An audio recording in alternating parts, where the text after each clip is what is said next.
পরিবেশ অধিদপ্তরের অনেকেই, সবাই না, তাদের অর্থনৈতিক পরিবেশ নাকি বেশ ভালো। এর বিষয় পিয়ন বলেন, বিশেষ সহকারী বলেন, বা পিএস অমুক বলেন তমুক বলেন, বেশিরভাগ লোকই কিন্তু নেত্রীর এই সুযোগ নিয়ে তারা নেত্রীকে ক্ষতি করে গেছে, দেশটারে ক্ষতি করে গেছে। বিষয়টা এমন হয়েছে, আমাদের আঞ্চলিক ভাষায় বলে যে এমনি নাচুন না বুড়ি, আরো পাইছে ডুলের তালি। আপনারা পরিবেশ নিয়ে আমরা সারা বছরই চিৎকার করি। আমাদের ঢাকার অবস্থা তো জানেন যে আপনাদের এই আবহাওয়া বা পরিবেশ ঢাকার সবচেয়ে খারাপ ক্যাপিটাল হিসাবে, রাজধানী হিসাবে সারা বিশ্বের মধ্যে দেখা যায় প্রথম, বিভিন্ন সময় এক নম্বরে থাকে। তো কি কারণে খারাপ, এটার সাথে আজকে আমরা একটা মামলা করি। মামলাতে আপনারা দেখছেন যে ব্রিকফিল্ডের চুল্লি থেকে উপর দিকে ধোঁয়া উঠে, আর অনেকগুলা ব্রিকফিল্ড অথবা বিভিন্ন ইন্ডাস্ট্রি, এগুলো তো উপর দিকে ধোঁয়া যায়, ধোঁয়া গিয়ে কিন্তু পুরো আকাশটা অন্ধকার থাকে। আমি জানি না, আপনারা অনেকেই হয়তো বিদেশে গেছেন, দেখবেন যে বিদেশের আকাশ আর বাংলাদেশের আকাশের মধ্যে বিরাট পার্থক্য। কারণ হচ্ছে কি, আমাদের আকাশে হচ্ছে গিয়ে ধোঁয়া, আর এদের আকাশটা ধোঁয়া না থাকার কারণে পুরা পরিষ্কার দেখা যায় পুরো আকাশটা। তো কার্বো পিউরিফিকেশন টেকনোলজি লিমিটেড নামে বাংলাদেশের একজন ভদ্রলোক, উনি একটা প্রযুক্তি নিয়ে আসতেন বাংলাদেশে।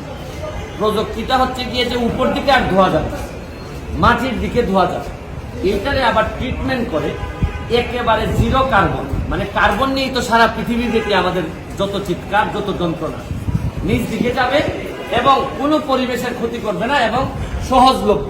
মাত্র 10-12 লাখ টাকা হইলে এটা করা যাবে। এটা যে শুধুই ব্রিকফিল্ড বা ইটের ভাটা তা না, সব জায়গায়। এই লোকটা 5 বছর ধরে ঘোরাঘুরি করতেছে বাংলাদেশে এইটা স্থাপন করার জন্য। উনি মন্ত্রণালয়ে অ্যাপ্লিকেশন দিলেন, মন্ত্রণালয় একটা তদন্ত কমিটি করলো, এটার ব্যাপারে তদন্ত করে মন্ত্রণালয় গ্রিন সিগন্যাল দিল যে না, এটা দিলে ভালো হবে। সবকিছু করার পর মন্ত্রীও, মাননীয় মন্ত্রী সাবের হোসেন চৌধুরী, উনিও পজিটিভ, উনারও রিকমেন্ডেশন আছে। কিন্তু এই যে পরিবেশ অধিদপ্তরের যে মহাপরিচালক ডক্টর কি হামিদ, আব্দুল হামিদ, উনি আর এটা নিয়ে নড়েন না। উনার ব্যক্তিগতভাবে বলতে চাচ্ছেন যে কি কি কারণে উনি যে সব কারণে নড়েন, এর মধ্যে নাকি এটা উনি ম্যানেজ করতে পারতেছেন না। এখন এটা তো আর ওপেনলি আমি বলতে পারি না যে কি কারণে উনি ম্যানেজ হচ্ছেন না। আপনি চিন্তা করেন, এই যে কার্বন কমানোর যে এই যে কার্বো পিউরিফিকেশন টেকনোলজি, এটা বাংলাদেশে একটা মানে অন্যরকম পরিবর্তন আনা সম্ভব ছিল। মানে আমরা তো এমনিতেই শেষ, তার উপর বুঝেন যে একটা মানুষ এরকম একটা টেকনোলজি নিয়ে এসে দাঁড়ে দাঁড়ে ঘুরে বেড়াচ্ছে, দুয়ারে দুয়ারে ঘুরে বেড়াচ্ছে, তারপরও সব পজিটিভ হওয়ার পরও, মন্ত্রণালয় পজিটিভ হওয়ার পরও এই যে পরিবেশ অধিদপ্তর, আমার এলাকা তো উনি তো একটা পিউরিফিকেশন, আমার এলাকায় ব্রিকফিল্ড টিকফিল্ড মিলে পরিবেশে এই অধিদপ্তর আমাদের পরিবেশটাকে নষ্ট করার জন্য আরো বড় দায়ী।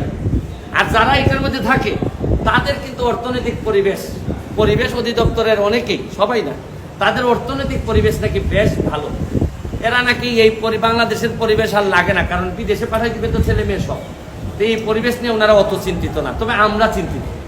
এই কারণে আপনাদের সামনে আসছে। আজকে আমরা মামলা করছি, আমাদের মাননীয় বিচারপতি ম্যাডাম নানা হায়দার এবং মাননীয় বিচারপতি কাজী জিনাত হক, ওনাদের সমন্বয়ে বেঞ্চ একটা রুল দিয়েছে যে এইটাকে কেন, এই প্রযুক্তিটাকে কেন গেজেট আকারে বা আমাদের এখানে যেন কেন ব্যবহার করা হবে না, এটার জন্য রুল দিয়েছেন। আইনি পথে আমরা চলবো, কিন্তু রুল হয় বা বিভিন্ন মামলা হয়, শেষ পর্যন্ত আমরা পৌঁছাইতে পারি না এইসব মহাপরিচালকদের কারণে।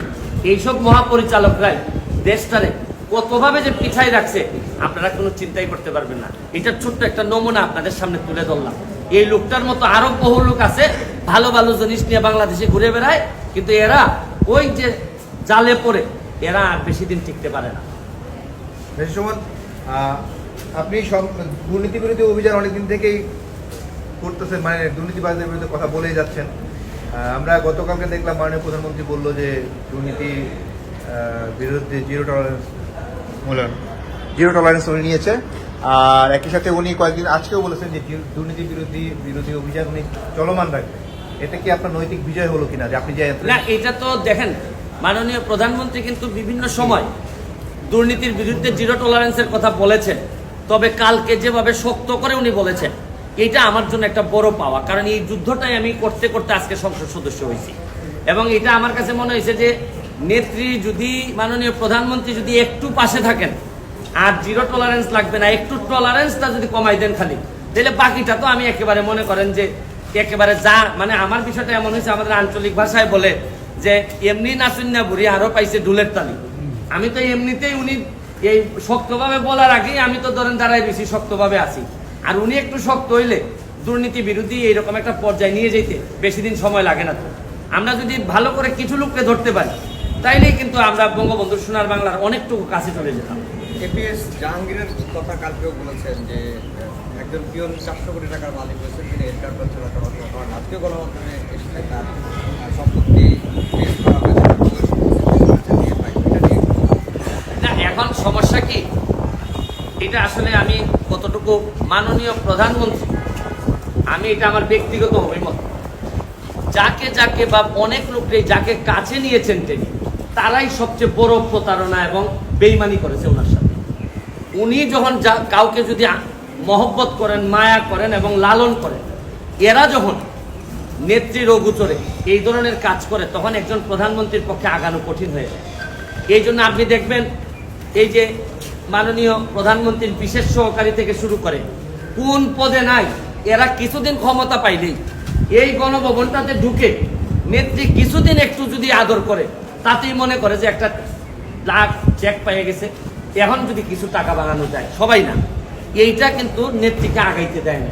আপনি দেখেন, আপনার মনে আছে কিনা, বিশেষ সহকারী বাংলাদেশ আওয়ামী লীগের প্রচার সম্পাদক বর্তমান, যার বিরুদ্ধে 9টা বাড়ির মামলা আমি করছি, এই যে আব্দুল সুমান গোলাপ, মামলা করছি, মামলা চলতেছে, ইনকোয়ারি চলতেছে, দুদকে এখনো চলেই, দুদকে ইনকোয়ারি। শুনেন, সবসময় তো প্রকৃতির মানুষের আদালতে বিচার হয়তো পাই না, কিন্তু প্রকৃতির বিচার কিন্তু ঠিকই হয়। দেখেন এইবার তার এলাকার কালকিনির মানুষ একেবারে শোয়াই দিছে, মানে কত চেষ্টা করো ভদ্রলোক, কিন্তু এই নৌকা নিয়েও জিততে পারে নাই। এর মানে মানুষ ঘৃণা প্রকাশ করছে, কোনো না কোনো ভাবে তো কিছু বিচার হচ্ছে। নেত্রী যাকেই টেনে নেয়, বেশিরভাগ লোক নেত্রীর সাথে বেইমানি করে। এই জন্য আমি তো ব্যক্তিগতভাবে সিদ্ধান্ত নিছি যে উনি সূর্যের মতো, আসলে বেশি কাছে গেলে পুড়ে যাওয়ার সম্ভাবনা থাকে, কারণ এত কোয়ালিফাইড, এত ধৈর্য ওনার। উনি তো বলেনি উনি নীলকণ্ঠ হয়ে গেছে, এত মানুষ ওনার সাথে প্রতারণা বেইমানি করছে। শুনেন, একজন নারীর সবচেয়ে দুর্বল জায়গা থাকে তার বাবা আর তার ছোট ভাই, দুইজনই তো তার, উনি জীবিত থাকতেই তো দুইজনই তো মারা গেছে, তার কারণে উনি নীলকণ্ঠ হয়ে গেছে। তো এইটা আমাদের দুঃখের বিষয়। পিয়ন বলেন, বিশেষ সহকারী বলেন, বা পিএস অমুক বলেন, তমুক বলেন, বেশিরভাগ লোকই কিন্তু নেত্রীর এই সুযোগ নিয়ে তারা নেত্রীকে ক্ষতি করে গেছে, দেশটারে ক্ষতি করে গেছে। আপনার মামলাগুলোর কি অবস্থা, দুর্নীতি বিরোধী মামলাগুলোর কি অবস্থা? সবগুলাই চলছে।